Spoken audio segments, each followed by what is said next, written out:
Hello, my name is Clifton Nedd. I am the Anglican Alliance Caribbean facilitator. I live and work from Grenada in the West Indies.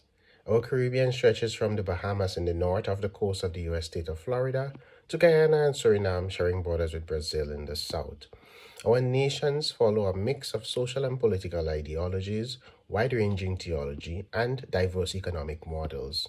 The biodiversity of our Caribbean has led to tourism and the movement of people becoming a cornerstone of our economies. So, 2020 has been a particularly difficult year for the Caribbean because of the double impact of the COVID-19 pandemic. Most of us closed our borders to safeguard the health of our people.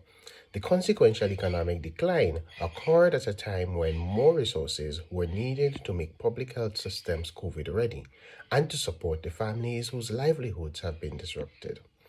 In May 2019, the Anglican Consultative Council passed Resolution A1715. It reads, "The Anglican Consultative Council, in light of the economic uncertainty experienced by young Anglicans around the world and celebrating the important role of lay members of the Church, encourages all member churches to invest in pathways to education and employment for young lay people." At that time, we did not know just how important this resolution would become. We now see that the economic situation, especially for young people, has become specifically dire. Young people are easy to lay off, especially those in low-skilled and entry-level positions. Young people whose parents' economic circumstances have changed are having to cancel or postpone higher education and professional training. At the same time, the economic classification of the Caribbean as a middle to high income region places us outside the remit of many forms of scholarship, aid, and support. This classification, by the way, does not adequately account for the income disparity between the few high and the mass of low-wage earners in this region. So, what do we want to do in 2021 and beyond? We want to encourage churches to be better prepared for the disaster and other economic and social shocks that confront our Caribbean. We have already been working on disaster response and resilience with a training in the region in 2019 and an ongoing community of practice.